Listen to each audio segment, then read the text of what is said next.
Good morning friends, how are you? कशात? ठीक आहे. मेकॅनिकल प्रॉपर्टीजमध्ये आपण जो व्हिडिओ बघणार आहे, म्हणजे मागच्या लेक्चरला आपण अँगल ऑफ कॉन्टॅक्ट्स बघितला होता. अँगल ऑफ कॉन्टॅक्टची डेफिनेशन्स, नंतर अँगल ऑफ कॉन्टॅक्ट्स ॲक्यूट, म्हणजे ॲक्यूट अँगल ऑफ कॉन्टॅक्ट बघितलं होतं, म्हणजे मेनिस्कस तिथं काय कॉन्केव. नंतर दुसरं लेक्चर त्यातच आपण काय केलं होता, ऑब्ट्यूस अँगल्स, म्हणजे मेनिस्कस कसा होता, कॉन्व्हेक्स. अजून त्यातला पुढचे दोन आपल्याला केस बघायचे आहेत. हा व्हिडिओ बघायच्या अगोदर पहिले ते दोन व्हिडिओ बघा तुम्ही. अँगल ऑफ कॉन्टॅक्टची डेफिनेशन आणि कॉन्केव, मेनिस्कस कॉन्केव आणि मेनिस्कस कॉन्व्हेक्स, म्हणजे आजचा आपल्याला पॉईंट समजायला काय जाईल, सोपा जाईल. ते व्हिडिओ बघा, नाहीतर काही तुम्हाला आज समजणार नाही. ओके, सुरुवात करायची. बघा, सगळ्यात महत्त्वाचं एक नोट मी मागच्या लेक्चरला पण सांगितलं, जो फ्री सरफेस ऑफ लिक्विड असतो, फ्री सरफेस ऑफ लिक्विड जो असतो तो रेस्टला असतो, हॉरिझॉन्टल असतो. आणि त्या हॉरिझॉन्टलवरती काय असतो, रिझल्टंट जो फोर्स ॲक्ट ऑफ ग्रॅव्हिटी, तो कसा असतो, त्या सरफेसला नॉर्मल असतो. हे लक्षात ठेवा. तर free surface of liquid at rest असते ते always normal to the resultant force on it. Okay, तर बघा, आज आपल्याला झिरो अँगल ऑफ कॉन्टॅक्ट बघायचा आहे. झिरो म्हणजे जर अँगल ऑफ कॉन्टॅक्ट आपण मेजर केला तर तो काय मिळणार आहे, झिरो मिळणार आहे. मागच्या वेळेस आपण अँगल ऑफ कॉन्टॅक्ट ॲक्यूट बघितला होता, तो कशासाठी बघितला, क्लीन ग्लास, केरोसिन. बघा, क्लीन ग्लास आणि केरोसिन. आणि तिथं काय राहतं, आता हे 2 मिनटात मी थोडक्यात सांगतो. Kerosene partly wets the solids. Kerosene हे चिकटतं. हे केरोसिन, हा मॉलिक्यूल केरोसिनचा आहे. ए हा त्याचा स्फिअर ऑफ इन्फ्लुएन्स, हे सॉलिड आहे. ओके, आता ह्याच्यावरती हे केरोसिनचे मॉलिक्यूल, हे सॉलिडचे मॉलिक्युल्स, हे पटकन सांगतो कारण हे ऑलरेडी बघितले आपण, हे आपण कंटिन्यू करता येईल. मग ह्याच्यावरती जो फोर्स असतो नेट कोणता असणार आहे, हा लिक्विडचा मॉलिक्युल्स, हा सॉलिड, हे लिक्विड, हे एअरचा आपण काय करतो, फोर्स तो ॲडजो निग्लेक्ट करतो.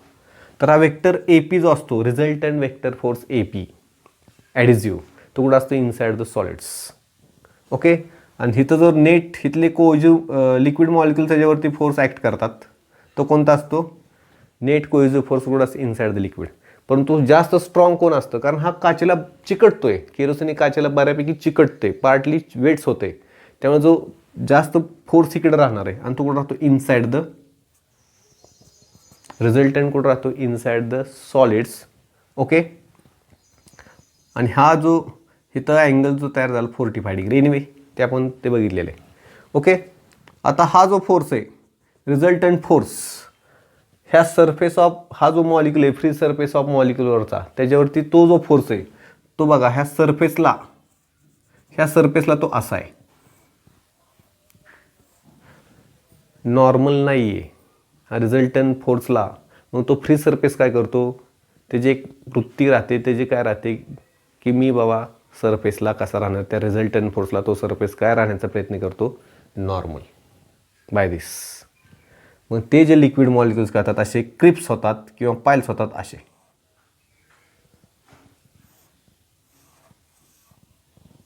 म्हणजे कसा राहिला आता, परपेंडिक्युलर, म्हणजे रिझल्टंट फोर्स ह्या सरफेसला कसा राहिला, नॉर्मल. आणि ते मॉलिक्युल्स क्रिप्स किंवा पाईल्स होतात त्या सॉलिड सरफेसची अप, आणि तिथं जो सरफेस आपल्याला कसा मिळतो, कॉन्केव.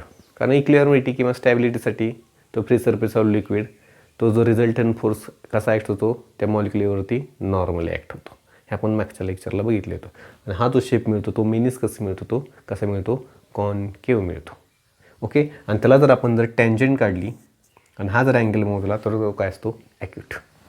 आणि टँजंट ह्याला कशी असते, परपेंडिक्युलर. दुसरा आपण इन केस ऑफ मर्क्युरी बघितला होता. Mercury does not sweats the solid. Mercury हा काचेला चिटकत नाही, काचेला चिटकत नाही, सॉलिडला चिटकत नाही, त्यामुळे स्ट्रॉंग कोण राहणार, इथं कसं होतं, चिकट तर होता. त्या रिझल्टंट जो फोर्स असतो हा असतो. ओके, पार्टली तर वेट्स होता तरी हा स्ट्रॉंग होता, इथं आता चिटकतच नाही.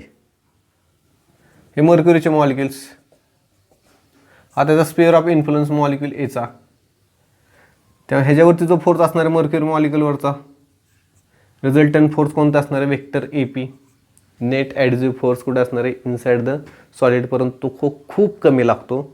आणि आता काचेला चिकटत नाही म्हटलं, हे जे फोर्स आहे कोणता, नेट कोहिजिव्ह फोर्स तो कुठं असतो, इनसाइड द लिक्विड. आणि ह्याच्यामध्ये कोण स्ट्रॉंग असणार आहे, तर हा.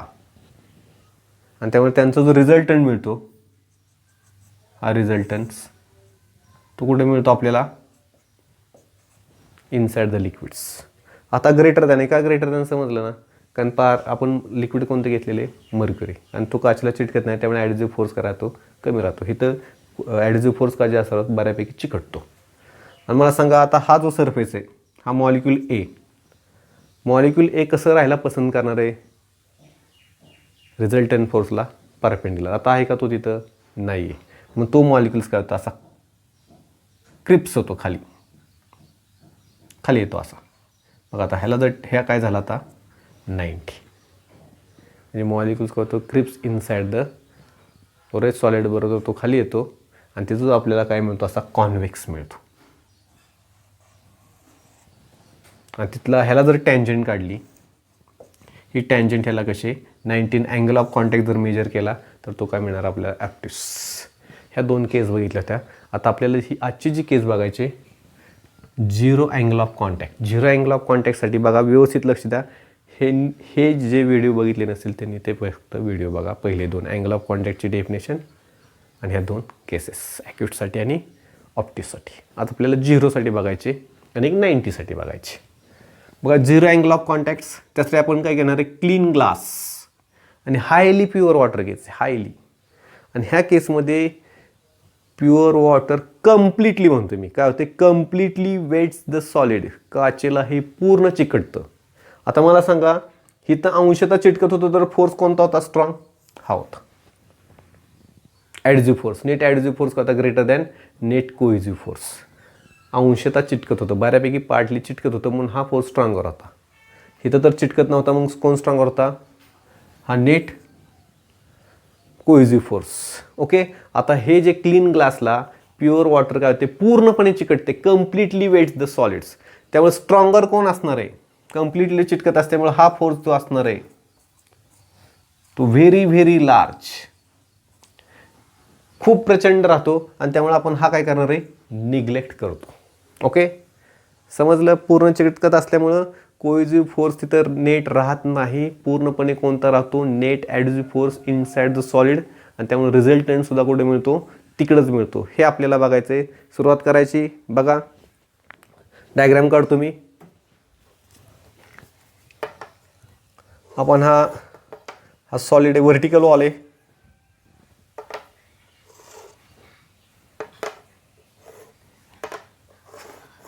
ओके,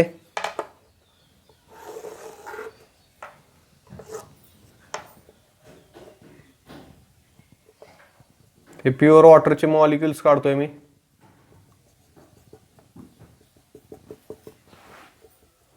केअरफुली लक्ष द्या, अतिशय हा सिंपल आहे. आणि आपण अँगल ऑफ कॉन्टॅक्ट त्यांनी बघा अगोदर, अँगल ऑफ कॉन्टॅक्ट आपण जी टँजंट काढतो, लक्षात ठेवायचं, टँजंट कुठं काढतो, जिथं फ्री सरफेस ऑफ लिक्विडचा कॉन्टॅक्ट आहे सॉलिडशी, तिथं आपण टँजंट काढत असतो. फ्री सरफेस ऑफ लिक्विडचा सॉलिडशी जिथं कॉन्टॅक्ट आहे तिथं टँजंट. जसं इथं टँजंट काढलेली आपण अशी, आणि इथं टँजंट अशी काय, जिथं फ्री सरफेस ऑफ इथं कॉन्टॅक्ट झालेला आहे आणि इथं कॉन्टॅक्ट झालेला आहे. क्लिअर. हा सॉलिड आहे, हे लिक्विड. ओके, आता आपण एक मॉलिक्यूल घेणार आहे प्युअर वॉटरचा, म्हणजे हे प्युअर वॉटरचं आहे, त्यातलं एक आपण मॉलिक्यूल काय करू, हा ए मॉलिक्यूल काय करू, कन्सिडर करू. आणि त्याचा आपण आता मी काय करतो, एक ड्राय स्फिअर ऑफ इन्फ्लुएन्स.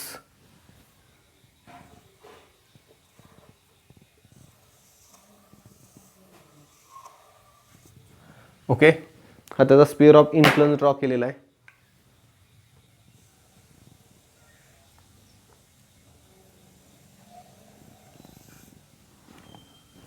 ठीक आहे. आता आपल्याला माहिती आहे 0 अँगल ऑफ कॉन्टॅक्ट बघतोय आपण, क्लीन ग्लास आणि हायली प्युअर वॉटर. आणि प्युअर वॉटर कम्प्लिटली म्हणतोय मी, इथं अंशतः केरोसिन चिटकत होतं, कोण स्ट्रॉंगर होता, हा नेट ॲडिझिव्ह फोर्स. आता हे काचेला चिकटतंय, त्यामुळे इथं जो फोर्स राहणार आहे हा राहणार आहे नेट ॲडिझिव्ह फोर्स जो असणार आहे. कोणता net adhesive force, vector AP. हा जो कोहिजिव्ह फोर्सपेक्षा किती राहतो, व्हेरी व्हेरी स्ट्रॉंग. आणि त्यामुळे आपण हा काय करणार आहे, निग्लेक्ट करून टाकतो लास्टच. काय करतो आपण, तो निग्लेक्ट. तर इकडचा जो कोहिजिव्ह फोर्स ॲक्ट होणार आहे, नेट कोहिजिव्ह फोर्स आपण निग्लेक्ट करतो. आणि मग मला सांगा एकच फोर्स राहिलेला आहे. ज्यावेळेस इथं हा फोर्स होता ॲडजिव्ह केरोसिनसाठी नेट, आणि हा कोणता आता कोहिजिव्ह फोर्स. जास्त कोण होतं, net adhesive force greater than cohesive force. त्यामुळे त्यांचा रिझल्टंट कुठे मिळतो, सॉलिडमध्ये. आता हा जर फोर्स राहिला नाही तर रिझल्टंट कुठे मिळणार, सॉलिडला. आणि तो कुठे मिळतो, अलॉंग इकडंच मिळणार आहे. आणि इकडं फोर्सच नाही आहे, येते लक्षात. त्याचा पण रिझल्टंट कुठं राहतो, इकडं राहतो, along the net adhesive force AR. हा जो नेट रिझल्टंट फोर्स आहे, net resultant force vector AR, तो कुठं राहतो, along the net adhesive force, त्याच्यावरती राहतो. म्हणजे देअरफॉर वेक्टर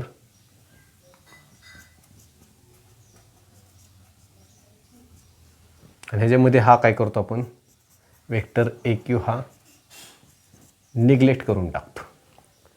ओके, हे साधं सिंपल आहे. हा एक बॉक्स आहे आणि इकडं 100 मुलं ओढत आहेत किंवा 10 बॉयज, आणि इकडं 10 बॉयज आहे, सॉरी इकडं 5 म्हणू आपण, आणि इकडं 10 आहेत. तर रिझल्टंट कुठं राहणार, इकडं नाही राहणार, तो इकडं राहणार. समजा आता हे 5 बॉयज जर गेले तर तो रिझल्टंट कुठे येणार आहे, इकडे येणार आहे. ओके, अजून तुम्हाला सिम्प्लिफाय करून सांगतो, पण वेळ नाही. तुम्ही स्केलर आणि वेक्टरचा व्यवस्थित स्टडी करा, ठीक आहे. एनिवे, कुठे मिळतो आपल्याला, इकडे मिळतो. आता व्यवस्थित लक्ष द्या. आता आपल्याला माहिती आहे फ्री सरफेस ऑफ लिक्विड तो कसा राहायला पसंत करणार आहे, रिझल्टंटला परपेंडिक्युलर. आता इथं राहिला आहे का बघा बरं, हा फ्री सरफेस ऑफ लिक्विड कुठं जातील, तिथले मॉलिक्युल्स. मी अजून एक डायग्राम स्केच करणार आहे.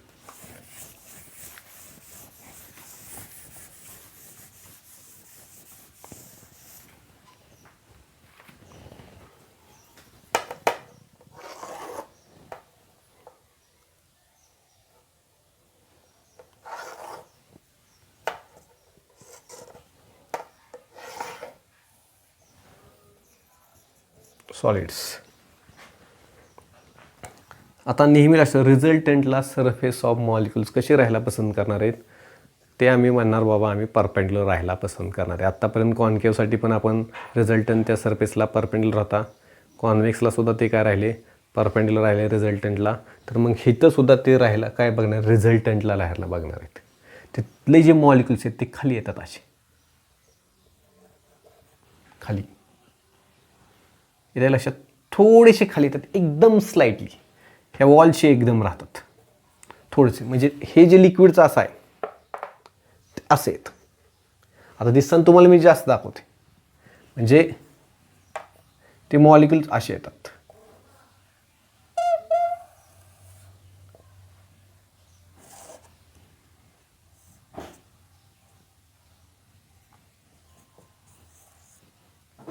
हा P, हा Rs.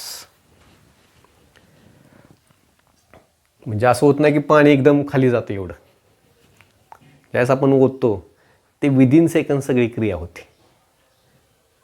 ॲडजिव्ह फोर्स, रिझल्टंट, ॲडजिव्ह फोर्स इकडे ॲक्ट होतो, त्यामुळे त्यांचा रिझल्टंट पण इकडं राहतो विदिन सेकंड्स. असं नाही की मग आपल्याला दिसत राहतं, असं नाही लक्षात. थोडासा हा सरफेस काय राहायला बघणार आहे, परपेंडिक्युलर राहायला बघणार आहे. हे त्या लक्षात, हे तुम्हाला दिसण्यासाठी मी दाखवतोय, अतिशय कळत सुद्धा नाही आपल्याला लक्षात. ओके, कंडिशन्स त्यांनी काय केली, म्हणजे ते सरफेसने काय केलं, आपली कंडिशन्स त्यांनी पार केली. त्या रिझल्टंटला तो कसा राहिला, नॉर्मल राहिला. ओके, आता जिथं पॉईंट ऑफ कॉन्टॅक्ट आहे आणि जिथं सॉलिडशी कॉन्टॅक्ट झाला आहे तिथं आपण काय करतो, टँजंट. टँजंट कुठं ड्रॉन करतो, जो फ्री सरफेस ऑफ लिक्विड जिथं कॉन्टॅक्ट झाला आहे सॉलिडशी तिथंच आपण टँजंट. मग ही टँजंट आपण अशी काढणार आहे, along the wall, along the wall आणि विथ द लिक्विडच्या बाजूने. इथे लक्षात ही टँजंट काढली. आता मला सांगा, हा जर अँगल मोजला, इथंच मॉलिक्यूल आहे जिथं पॉईंट ऑफ कॉन्टॅक्ट सॉलिडची. ओके, अगोदर कसा होता, मॉलिक्युल्स असा जात होता, हा सॉलिड आणि ही टँजंट, आणि अँगल आपण मेजर करतो हा 30 डिग्री 25 डिग्री म्हणजे ॲक्यूट मिळत होता. नंतरच्या दुसऱ्या केसला तो मॉलिक्यूल असा जात होता आणि इथं पॉईंट ऑफ कॉन्टॅक्ट होता. इथं जसा पॉईंट ऑफ कॉन्टॅक्ट आहे सॉलिडची, तसं इथं पॉईंट ऑफ कॉन्टॅक्ट. मग इथं आपण ह्या सरफेसला अशी टँजंट काढत होतो आणि असा मेजर करत होतो. हा अँगल आपल्याला 90पेक्षा जास्त 180, त्याला ॲप्टूस म्हटलं होतं. आता इथं पॉईंट ऑफ कॉन्टॅक्ट आहे फ्री सरफेसचा, आणि मला सांगा हा सॉलिड सरफेस आणि ही टँजंट काढली, अँगल किती असेल? काय होणार आहे? 0. म्हणजे अँगल ऑफ कॉन्टॅक्ट जो मिळणार आहे आपल्याला, काय मिळणार, तो 0 डिग्री. क्लिअर? समजलं? इथं आपल्याला अँगल ऑफ कॉन्टॅक्ट काय मिळणार, तो 0 डिग्री. आणि हा पण कसा राहतो रिझल्टंटला? 90. समजलं? अतिशय सोपं आहे. आता इथं तुम्हाला जास्त दाखवलेलं आहे, ॲक्च्युली इतकं स्लाइटली येतं. हे फ्री सरफेस ऑफ लिक्विडचे मॉलिक्युल्स ह्या रिझल्टंटला कसे राहायला पसंत करणार? नॉर्मली, एकदम स्लाइटली, अतिशय थोडक्यात. क्लिअर? समजलं? आता आपण पुढची जी केस बघणार, अतिशय महत्त्वाची आहे. अँगल ऑफ कॉन्टॅक्ट आपल्याला 90 डिग्रीसाठी बघायचं आहे. 90 डिग्री. आणि त्यासाठी आपण जी कंडिशन्स बघणार आहे, कंडिशन्स फॉर कॉन्केव्हिटी आणि कॉन्व्हेक्सिव्हिटी. कंडिशन्स फॉर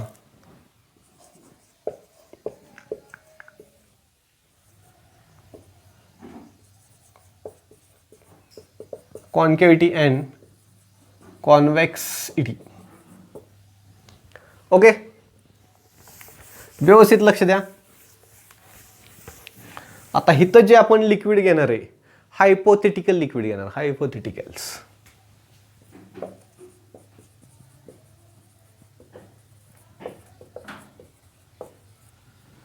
काल्पनिक, कल्पना कशी करता तुम्ही, तसं काल्पनिक लिक्विड घेणार आहे आपण.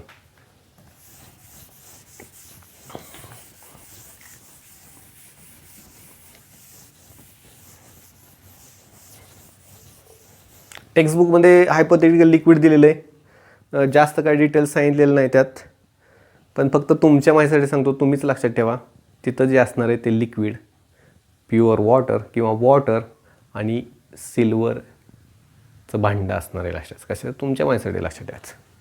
हे काय असणार आहे? सिल्वर हे सॉलिडमध्ये असणार आहे, सिल्वर. आणि काय असणार आहे? Water pure. ओके, सिल्वर घेऊ. हे तुमच्या माहितीसाठी लक्षात ठेवायचं. टेक्स्टबुकमध्ये हायपोथेटिकल लिक्विड्स त्याने असा काय पर्टिक्युलर असा उल्लेख केलेला नाही, परंतु लक्षात आपण सिल्वरच्या ग्लासमध्ये सांगतो मी. चांदीच्या ग्लासमध्ये पाणी पिलाय का? पूर्वी प्यायचे सोन्याच्या चांदीच्या, पण आत्ता आपण साध्या ग्लास किंवा जो वेगळे असतात पॉट्स, त्यामध्ये आपण पितोय. आता प्लास्टिकमध्ये पण पितात बरेचसे. एनिवे, पण आपण हा सिल्वर धरूया गृहीत. ओके, आता सिल्वर, ज्यावेळेस आपण सिल्वरच्या ग्लासमध्ये तुम्ही पाणी घ्या, त्याचा सरफेस एकदम हॉरिझॉन्टल राहतो, एकदम हॉरिझॉन्टल्स. येते? बघूया. आता थोडासा मोठा आहे, तुम्हाला टेक्स्टबुकच्या पेक्षा मी जास्त माहिती सांगणार आहे. टेक्स्टबुकमध्ये थोडक्यात दिलेलं आहे, पण त्यापेक्षा एक्स्ट्रा मी माहिती सांगणार आहे. ती बोर्डला तुम्हाला काय गरजेचे नाही, फक्त जे मेन पार्ट आहे ते तुम्ही टेक्स्टबुक रेफर करून ते हे करा. बघा, आता सिल्वरचा ग्लास घेतलेला आहे. सिल्वर खूप महाग आहे, आत्ता सध्या खूप रेट्स आहेत सिल्वर आणि गोल्डचे, बरोबर आहे. सिल्वर जास्त आहे, हायली, गोल्डसुद्धा जास्त आहे. एनिवे, हा सॉलिड,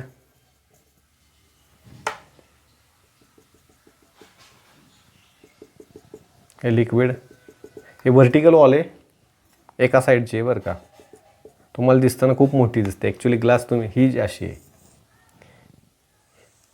ही साईड म्हणजे ही आहे लास्ट टायच. हा झूम केलेला आपण, झूम ॲप, हा झूम केलेला आहे लास्ट टायच. ओके, हा म्हणजे हा पूर्ण आहे. ओके.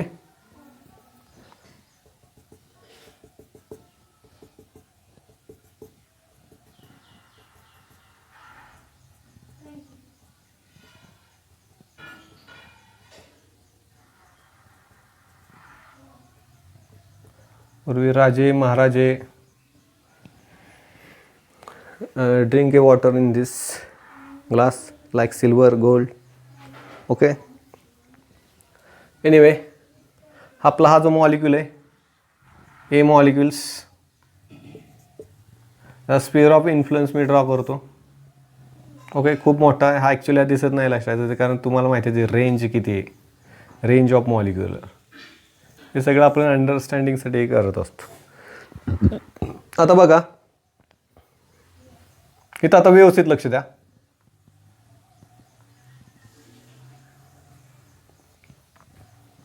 आता हा जो मॉलिक्यूल आहे वॉटरचा, आणि हे सिल्वरचे काय मॉलिक्युल्स त्या स्फिअर ऑफ इन्फ्लुएन्स असणार आहे सॉलिड्स, आणि तिथं जो फोर्स असणार आहे नेट,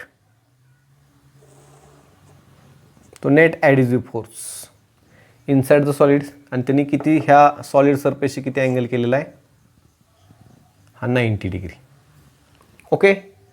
इथं लिक्विडचे मॉलिक्युल्स आहेत, हा लिक्विड आहे त्यामुळे इथे एक फोर्स राहणार आहे. नेट कोणता असणार आहे, कोइझिव्ह फोर्स, तो इनसाइड द लिक्विड असणार आहे, आणि त्याने आयदर सरफेसशी काय केलेलं आहे, एकतर ह्या सरफेसशी 45 डिग्री किंवा ह्या सरफेसशी किती असणार आहे 45 डिग्री. ओके. आणि ह्या दोघांचा जो रिझल्टंट असतो बघा, ह्या दोघांचा रिझल्टंट आपल्याला सॉलिडवरतीच मिळतो. ओके. सॉलिडवरती. आणि त्यामुळं हा जो सरफेस आहे तो कसा राहतो, एकदम हॉरिझॉन्टल. हा सरफेस,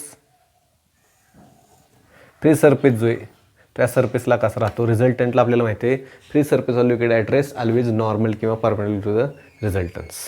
इथं तो एकदम, त्यामुळे सरफेस ऑफ लिक्विड कसा राहतो, एकदम हॉरिझॉन्टल्स. म्हणजे अलॉंग द काय असणार वॉलवरती त्या फ्री सरफेसचे मॉलिक्युल्स कुठं जाणार नाहीत, एकदम असे राहणार आहेत. जेवढा इकडे तेवढाच इकडे. ओके. रिझल्टंट बरोबर इथं आपल्याला कुठं मिळाला आहे, सॉलिड्सवरती मिळाला आहे. आता व्यवस्थित लक्ष द्या. आता हे मी जॉईंट करतो. आपल्याला या कंडिशन्स बघायच्यात. पेन बहुतेक एनिवे ब्लॅकच यूज करू.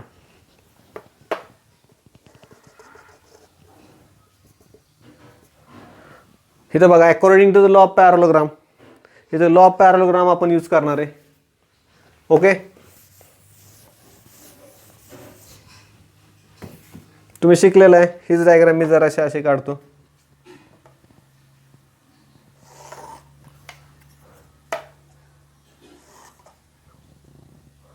हा ए, हा पी,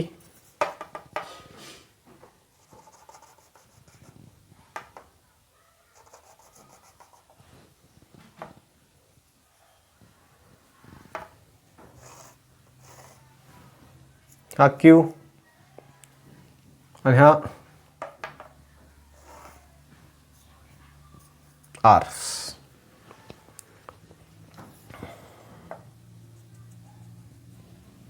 हे सगळं लिक्विड आहे, हे सॉलिड.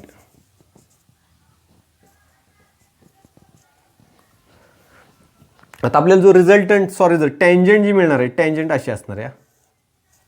ह्या पॉईंट ऑफ कॉन्टॅक्ट आहे सॉलिडची, आणि ती जी टँजंट अशी असणार आहे.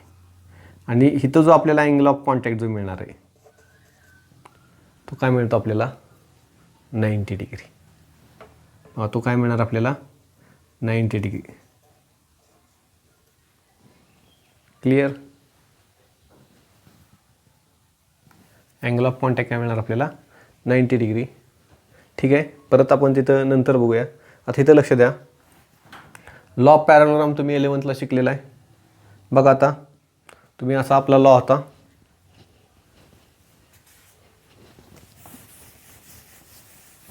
थोडंसं मॅथमॅटिकल आहे, जॉमेट्री. व्यवस्थित लक्ष द्या. हा वेक्टर पी होता, वेक्टर पी, हा वेक्टर क्यू, आणि त्याच्यामध्ये एक अँगल होता हा थिटा. म्हणजे वेक्टर पी आणि वेक्टर क्यू ह्याच्यामध्ये जो अँगल होता तो काय होता थिटा.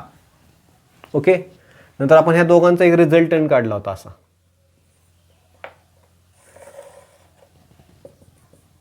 हा रिझल्टंट आर. ओके, आणि त्याच्यामध्ये जो अँगल होता हा अल्फा. म्हणजे वेक्टर पी आणि वेक्टर आरमध्ये, वेक्टर पी आणि वेक्टर आरमध्ये जो अँगल होता तो काय होता अल्फा. ओके, किंवा पी अँड क्यू असं जर म्हटलं तर चालेल, काय एवढं इट इज नॉट नेसेसरी, समजण्याशी मतलब आहे आपल्याला. ओके, आता इथं बघा सेम तसं इथं लक्षात बघा.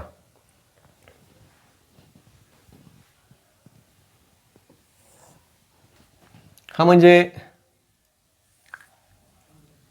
हा ए, हा P,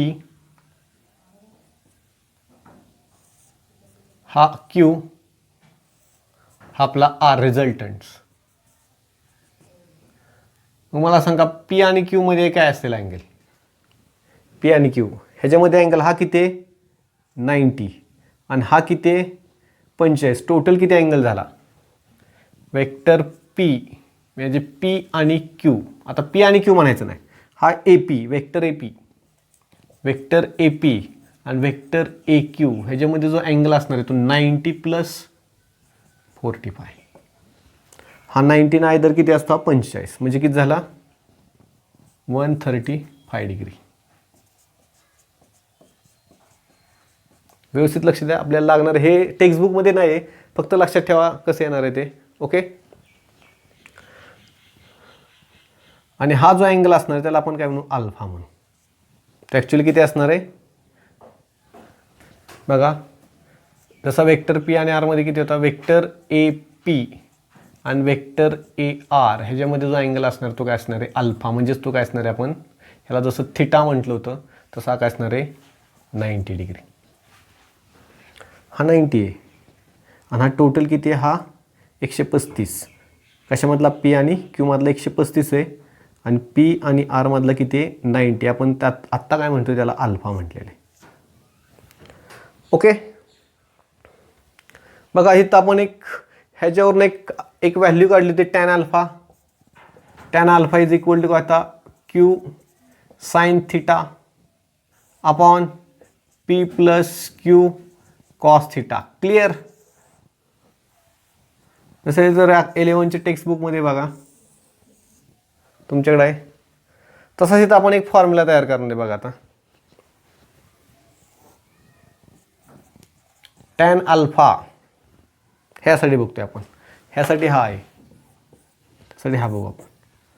tan alpha is equal to Q म्हणजेच काय असणार आहे P Q, sorry A Q sine theta upon P म्हणजेच काय असणार आहे ए पी प्लस क्यू म्हणजेच काय असणार आहे A Q cos theta. Clear. Therefore tan alpha A Q तसाच साइन थिटा, आपला थिटा किती आहे ह्याच्यामधला अँगल, हा अँगल किती आहे, अँगल किती वेक्टर ए पी आणि वेक्टर ए क्यू मध्ये 135 135 डिग्री. हा ए पी तसाच प्लस ए क्यू आणि कॉस थिटा किती आपला, थिटा किती येईल असायचं 135. क्लिअर. बघा टॅन अल्फा ए क्यू, आता साइन मी असं लिहू शकतो साइन 90 + 45. इज दॅट काय डाऊट्स. नंतर हा A P plus A Q असं मी लिहितो कॉस 90 + 45. ओके. टॅन अल्फा आता बघा टॅन अल्फा काय ए क्यू तसाच आणि साइन 90 + थिटा, साइन 90 + थिटा काय असतो, साइन 90 + थिटा कॉस थिटा काय असतो कॉस थिटा. जर ज्यांना माहीत नसेल त्यांनी साधं सिंपल हा रूल वापरायचा, साइन ए प्लस बी. काय ना रे साइन, ज्यांचा मॅथ्स आहे त्यांना काय शंकाच नाही ते लगेच सांगतील, पण ज्यांचा मॅथ्स नाही त्यांनी लक्ष इकडे sign A cos B plus cos A sine B. आता समजा ह्याला आपण 90 म्हटलं, हा थिटा म्हटलं तर काय, हा 90, हा थिटा, हा 19, हा थिटा. ओके, साइन 90 काय असतो 1, हा कॉस थिटा मिळेल, हा कॉस 0 आणि साइन थिटा म्हणजे 0 होईल, फक्त काय मिळेल cos theta.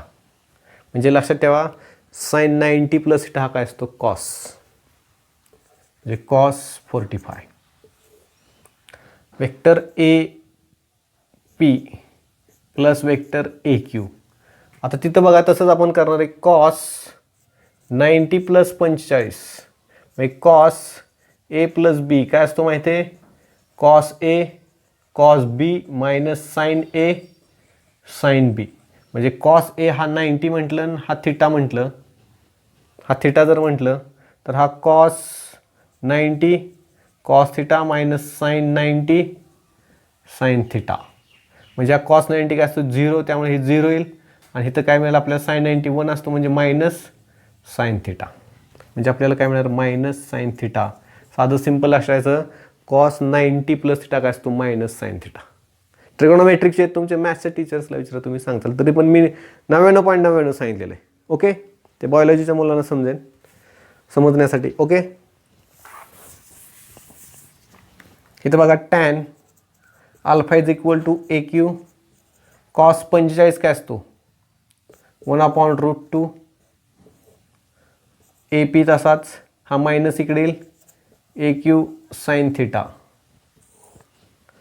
Tan alpha is equal to A Q √2 upon येणार ह्याला मल्टिप्लाय होईल ए पी, सॉरी इथं 45 साइन थिटा हा आपला काय मिळणार आपल्याला, हा 45 आहे ॲक्च्युली.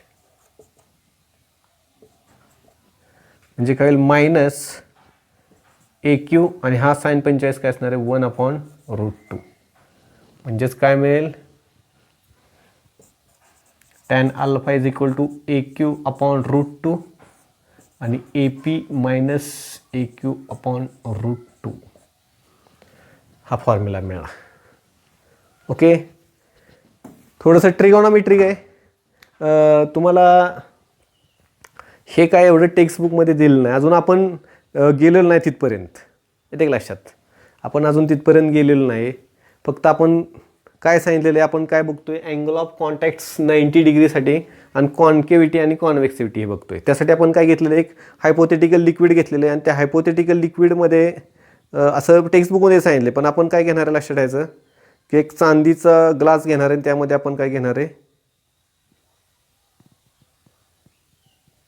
चांदीचा ग्लास आणि काय घेणार आहे पाणी लिक्विड घेणार आहे. ओके, एनिवे लक्ष द्या इकडं.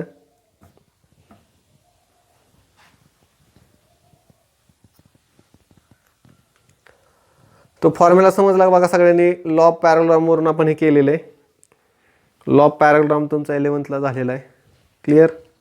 त्याच्यावरूनच आपण ते बघतोय. हे काय टेक्स्टबुकमध्ये नाही, मी सांगितले तुम्हाला कुठून फक्त लक्षात ठेवायचं ते सांगतो मी, क्लिअर. पुढे जाऊया आता. आपल्याला जो फॉर्म्युला मिळाला बघा काय मिळालेला आहे,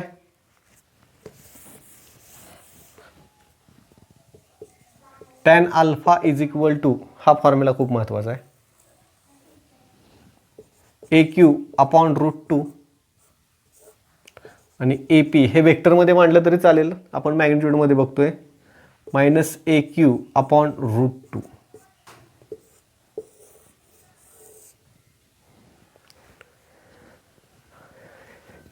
इथपर्यंत काय डाऊट आहे का बघा, हे तुम्हाला लिहायचं नाही आहे, ठीक आहे.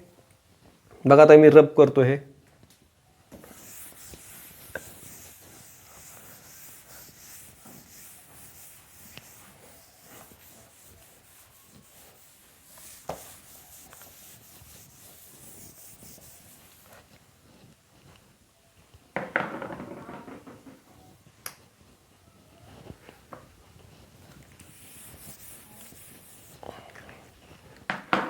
आपण हे फॉर्म्युला मिळवण्यासाठी एवढं सगळं बघितलेलं आहे थोडक्यात. तुमच्या टेक्स्टबुकमध्ये जो फॉर्म्युला दिला आहे तो कसा आला आहे, बऱ्याच जणांना प्रश्न पडला आहे तो. आता बघा कसा, tan alpha A Q √2 AP minus AQ upon root 2. Clear. आता मला सांगा अल्फा काय येतं आपला. अल्फा म्हणजे काय, ह्याच्यामधला आणि ह्याच्यामधला अँगल काय 90 आहे. अल्फा काय 90 डिग्री. ओके, अल्फा 90 डिग्री आहे. मग टॅन अल्फा काय असतं. टॅन अल्फा म्हणजे टॅन 90 काय असतो, इन्फिनिटी. ओके, म्हणजे आपण हे जे इक्वेशन लिहिले हे इक्वेशन्स म्हणजे हे इज इक्वल टू हे, बरोबर आहे का नाही. हे इक्वल सिम्बॉल दिसते. हा tan alpha is equal to काय हे. मग मला सांगा हा इन्फिनिटी म्हणजे टॅन 90 इथं जर आपण जर पुट केलं टॅन 90 म्हणजेच AQ अपॉन रूट 2 आणि AP minus AQ upon root 2 आणि टॅन 90 काय असणार आहे, इन्फिनिटी. मग AQ अपॉन रूट 2 मग AP minus AQ upon root 2. मग हे इन्फिनिटी, मग हा इन्फिनिटी कधी येईल, इक्वल कधी येईल. इथं पण इन्फिनिटी पाहिजे ना, कारण आपण इथं काय सांगितलं हे इज इक्वल टू हे. मग आता हा इन्फिनिटी असेल तर हा पण इन्फिनिटी पाहिजे. मग हा इन्फिनिटी येण्यासाठी कंडिशन काय, हे इन्फिनिटी येण्यासाठी कंडिशन एकच आहे. हा जो AP minus AQ upon root 2 हे काय घ्यावं लागेल 0. हे जर 0 घेतलं आणि 0ने जर वरच्या संख्येला जर भागलं तर काय येतं, इन्फिनिटी. म्हणजे कोणती कंडिशन घ्यावी लागेल, AP minus AQ upon root 2 is equal to 0. म्हणजे हे इथं जर 0 घेतलं आणि 0 ह्या संख्येला तर 0ने जर डिवाइड केलं तर काय येणार आहे, इन्फिनिटी. म्हणजे इक्वल झालं. म्हणजे काय आपण घेतले, AP minus AQ is equal to 0. हा जर तिकडे गेला तर काय होईल, AP इज इक्वल टू प्लसचं काय होणार आहे, सॉरी मायनसचं काय होईल प्लस, म्हणजे AQ अपॉन रूट 2. हा टेक्स्टमध्ये फॉर्म्युला आहे लक्षात. ओके, हा टेक्स्टबुकमध्ये फॉर्म्युला आहे. क्लिअर. आता टेक्स्टबुकमध्ये इथं C मांडलेलं आहे, ॲक्च्युली Q आहे तो. एनिवे टेक्स्टबुकमध्ये जर इथं जर C लिहिलं असेल तर इथं काय येणार आहे, C येणार आहे. सिम्पल, नोटेशन्स काय नाही लक्षात. इथं त्यांनी वेक्टर फॉर्म, तुम्ही वेक्टर पण लिहू शकता. ओके, समजलं कसं आलं. परत एकदा बघा, हा फॉर्म्युला समजला ना. मग त्यानं इथं काय मला सांगा, ह्याच्यामधला आणि ह्याच्यामधला अँगल किती आहे, 90 आहे. आणि टॅन 90 काय असतो, इन्फिनिटी. आपण सांगताना काय असतो, हे जे इक्वेशन मिळाले tan alpha is equal to काय, हे इक्वल आहे. मग टॅन 90 इन्फिनिटी, मग ही इन्फिनिटी कधी येईल तर आपल्याला ही व्हॅल्यू काय घ्यावी लागेल, 0. इज दॅट क्लिअर, काय डाऊट्स. मग आणि हा जर तिकडे गेला तर काय येईल, प्लस. ही आपल्याला पहिली कंडिशन्स मिळाली. ओके, आता आपल्याला दुसरे कॉन्केव्हिटी, फॉर कॉन्केव्हिटी अँड कॉन्व्हेक्सिटी बघायचं आहे. फॉर कंडिशन फॉर कॉन्केव्हिटी आणि कंडिशन फॉर कॉन्व्हेक्सिटी बघायची आपल्याला. आता आपण फॉर ॲक्युट अँगलसाठी बघू.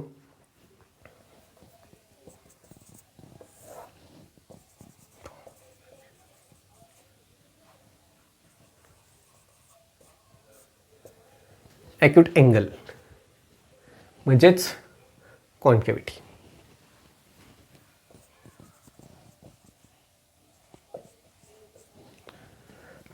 व्यवस्थित लक्ष द्या कॉन्केव्हिटीसाठी.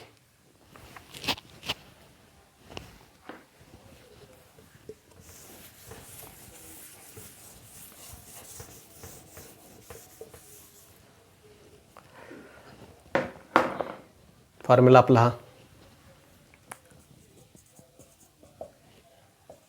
AQ upon root 2 AP minus AQ upon root 2. Acute angle, concavity. Acute angle म्हणजे काय, ग्रेटर दॅन 0 लेस दॅन 90. आणि ॲक्यूट अँगल आपल्याला काय असला पाहिजे, 0 to 90 डिग्रीच्या दरम्यान आहे लक्षात. म्हणजे आत. इथे लक्षात. ॲक्यूट आपण बघितलेलं ना, ॲक्यूट म्हणजे 90 अंशापेक्षा काय लहान आहे. ओके, आता मला सांगा ही आपल्याला कंडिशन्स बघायची आहे कॉन्केव्हिटी. आता हा तुम्हाला एक रूल माहिती आहे, ऑल एस टी क्वाड्रंटचा. ऑल हा फर्स्ट क्वाड्रंट, सेकंड क्वाड्रंट हा थर्ड क्वाड्रंट. मी सांगतो थोडंसं मॅथमॅटिक्स जर नाही समजलं तर तुम्ही रेफर किंवा तुमच्या मॅथ्सच्या टीचर 10वीच्या जरी विचारलं, 11वीच्या विचारलं, 11वी-12वीच्या जरी काय प्रॉब्लेम नाही. इथं फर्स्ट क्वाड्रंटमध्ये 0 to 90 राहतो. इथं 180, इथं 270 आणि हा 360. हा ऑल ST रूल लक्षात. All STC. ऑल म्हणजे काय, फर्स्ट क्वाड्रंटमध्ये साईन कॉस टॅन पॉझिटिव्ह असतात, दुसऱ्या क्वाड्रंटमध्ये फक्त साईन पॉझिटिव्ह असतो, तिसऱ्या क्वाड्रंटमध्ये टॅन पॉझिटिव्ह आणि चौथ्या क्वाड्रंटमध्ये कॉस. ऑल ST रूल म्हणतात. इथं ऑल म्हणजे काय, साईन कॉस टॅन सगळे काय असतात पॉझिटिव्ह. इथं फक्त साईन पॉझिटिव्ह असतो, कॉस आणि टॅन निगेटिव्ह. इथं फक्त टॅन पॉझिटिव्ह, इथं कॉस आणि साईन निगेटिव्ह. इथं फक्त कॉस पॉझिटिव्ह, साईन निगेटिव्ह. इथं ऑल ST, इथं फक्त साईन पॉझिटिव्ह, इथं टॅन आणि इथं कॉस. आता बघा आपल्याला ॲक्यूट आहे. अँगल ऑफ कॉन्टॅक्ट काय, ॲक्यूट कॉन्केव्हिटीसाठी आपण बघतोय. कॉन्केव्हिटी म्हणजे अँगल फर्स्ट क्वाड्रंटच्या इथंच आपण बघणार आहे. आणि ऑल ST टॅन सुद्धा काय असणार, इथं पॉझिटिव्ह असणार. इथं टॅन सुद्धा काय असणार आहे, पॉझिटिव्ह. टॅन सुद्धा काय असणार आहे, पॉझिटिव्ह असणार आहे. मग हा टॅन पॉझिटिव्ह कधी येईल, हा टॅन पॉझिटिव्ह कधी येईल, कोण मोठा असल्यानंतर हा मोठा ठेवावा लागेल. म्हणजे वेक्टर AP ग्रेटर दॅन काय असेल, वेक्टर AQ/√2. तर हा जर ग्रेटर ठेवला तर उत्तर काय येईल, मायनस येईल.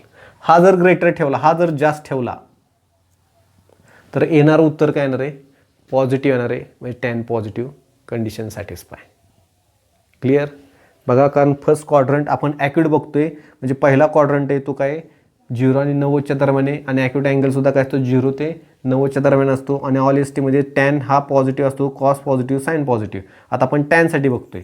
ओके, मग आपण ॲक्यूट अँगलसाठी लक्षात 0 to ह्याच्या दरम्यान येतो, लक्ष 90च्या आतच येतो आणि 0पेक्षा मोठा. ओके, तर आत्ता बघा हा टॅन पॉझिटिव्ह कधी येईल, टॅन पॉझिटिव्ह. आणि फर्स्ट क्वाड्रंटमध्ये टॅन काय असतो, पॉझिटिव्ह. टॅन पॉझिटिव्ह कधी येईल, तर हा मोठा पाहिजे. हा जर मोठा झाला तर उत्तर काय येईल, मायनस येईल. म्हणजे हा जर मोठा झाला तर उत्तर काय येईल, मायनस येईल. मग त्यासाठी कंडिशन हा काय असणार आहे, मोठा. वेक्टर AP ग्रेटर दॅन काय असणार आहे, वेक्टर AQ. आणि ऑलरेडी आपण पहिल्या मागच्या लेक्चरला बघितले केरोसिनसाठी कुठं असतो तो फोर्स,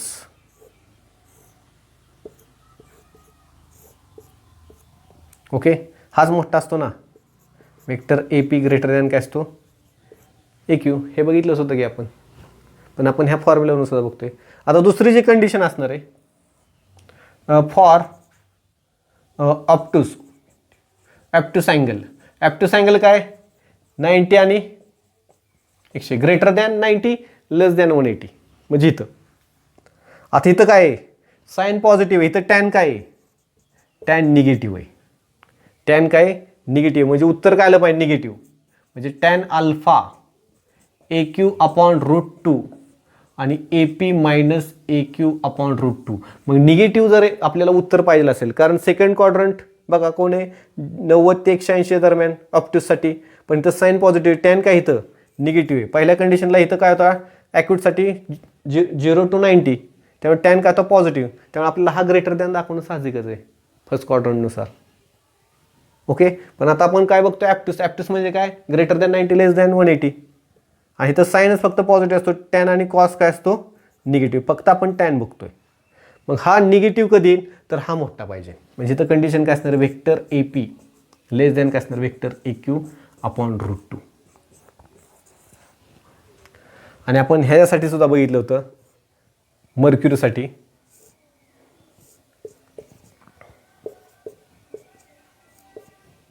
वेक्टर AP लेस दॅन काय असतो, वेक्टर AQ. क्लिअर.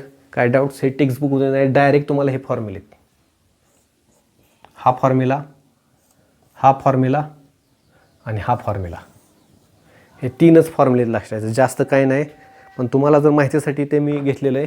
फक्त एवढेच फॉर्म्युले आहेत, फक्त बाकीचे काही नाहीत.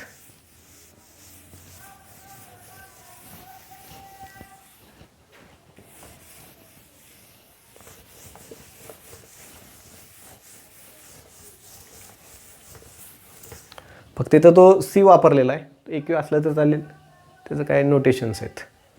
दुसरी गोष्ट म्हणजे जो आपण अँगल ऑफ कॉन्टॅक्ट बघत होतो,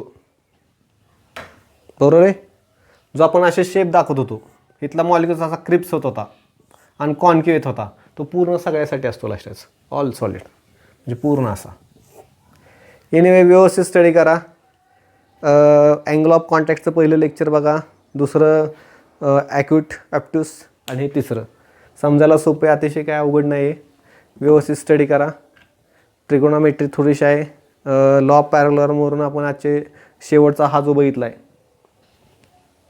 अँगल ऑफ कॉन्टॅक्ट्स 90साठी, तो व्यवस्थित. अँगल ऑफ कॉन्टॅक्ट 90 समजलं ना. तो परत तुम्हाला ते सांगायचं राहिलं. सिल्वरचा ग्लास आणि पाणी, हा वेक्टर ए पी होता, हा वेक्टर ए क्यू, आणि त्यांचा रिझल्टंट बरोबर असा मिळतो. आणि पाणी एकदम असं राहतं. म्हणजे इथं पाण्याचा कॉन्टॅक्ट आहे ओके सॉलिडची, त्यामुळे इथं आपण अशी टँजंट काढलेली ओके. इथं जर अँगल जर मोजला असा सॉलिडची तर किती येतोय 90 डिग्री ओके. आणि 0 कशासाठी मिळतो 0, तर हा रिझल्टंट इकडं असतो आणि ते मॉलिक्युल्स असे येतात ओके. आणि त्याला जर टँजंट काढली आणि ती टँजंट सॉलिडशीच आहे, अँगल मॉलिक्यूल पण इथे टँजंट त्यालाच काढली, त्यामुळे त्याच्यामध्ये नो अँगल्स, त्यामुळे इथं काय राहतो 0 राहतो. सिम्पल आहे, व्यवस्थित स्टडी करा. थँक्यू.